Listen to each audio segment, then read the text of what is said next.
Tim khusus kepresidenan tak memungkiri dalam waktu dekat Presiden Jokowi akan mengumpulkan sejumlah ketua umum partai politik di istana. Hidangan makan malam dengan menu utamanya adalah keakuran, dapat dipastikan kalau Jokowi menginginkan kedamaian dan kerukunan di antara semua petinggi partai politik yang sempat terpecah belah. Tak mau bangsa ini diambang keributan, Jokowi sudah menulis sebuah pesan untuk menitip bangsa ini kepada pemimpin dan generasi selanjutnya. Bagaimana hal itu terlaksana? Berikut ini adalah skenario di balik jamuan makan malam istana berkedok pesan persatuan. Orang pertama yang mendapat undangan dari istana adalah Surya Paloh. Dalam pertemuan itu, posisi Jokowi jelas sebagai seorang pemimpin dan juga sahabat bagi Surya Paloh.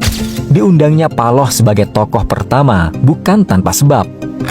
Alasannya adalah sosok Anies yang berada di kubu Nasdem dianggap Jokowi sebagai sebuah masalah yang harus ditangani secara hati-hati.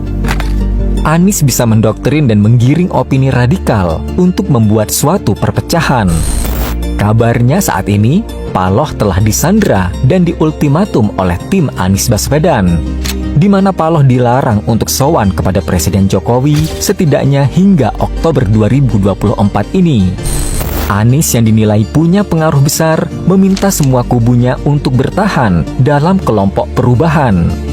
Kerasnya sikap Anies Baswedan menjadi sebuah tanda tanya, benarkah dia memiliki rencana jahat untuk bangsa ini? Namun ketika Jokowi mengajaknya untuk makan malam, terlihat bahwa kedua sosok ini begitu akrab. Paloh merasa tenang ketika Jokowi memberinya sebuah jaminan. Jokowi meminta Nasdem untuk berhenti menjadi oposisi jika nanti Prabowo Gibran yang akan menang. Istana selalu terbuka untuk Nasdem, tetapi untuk Anies, Jokowi tidak berkomentar banyak. Ia hanya berbisik, biarkan Anies jadi gelandangan politik seperti Amin Rais. Setelah Nasdem, undangan makan malam selanjutnya adalah PKB.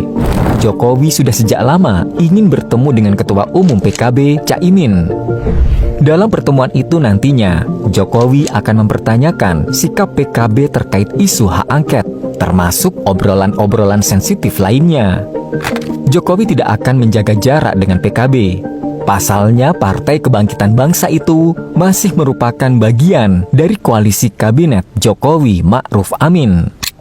Namun dari beberapa isu yang beredar, sepertinya PKB masih di pihak Jokowi. Apalagi Caimin yang mengagumi sosok Jokowi dipastikan tidak akan melanggar norma-norma kerukunan yang sudah sejak lama Jokowi bangun. Meskipun nantinya kemesraan Jokowi dan Caimin membuat Anies cemburu. Di lain sisi, Anies juga dalam situasi yang krisis. Sampai saat ini, belum ada satupun ketua umum parpol ingin memakai jasanya. Tak heran Anies kebingungan soal masa depan politiknya setelah pengumuman resmi KPU nanti. Jika sampai tahun ini tidak ada satu partai pun yang mau mengambil Anies Baswedan, dipastikan mantan gubernur DKI itu akan kembali ke kampus menjadi dosen demi menyambung hidupnya. Pendekatan yang dilakukan Jokowi dengan hidangan makan malam di istana membuat PDIP kehabisan cara bagaimana hak angket yang diusulkan Ganjar terlaksana. Dendam Megawati dan petinggi PDIP membuat partai ini terlihat sangat barbar. Dulu menjunjung demokrasi dan mematuhi setiap legasi yang ada, namun kini PDIP lah biang kerok kerusuhan yang terjadi. Jika PDIP masih nekat melawan Jokowi, di mana sang presiden sudah merantai sejumlah ketua umum partai politik, maka artinya mereka menyerahkan nyawa mereka untuk disembelih. Kembalinya Anwar Usman sebagai ketua Mahkamah Konstitusi, maka tidak ada satu pilihan tersisa untuk Ganjar Pranowo. Sampai saat ini entah mengapa, Ganjar selalu menolak hasil suara 16% yang diraihnya.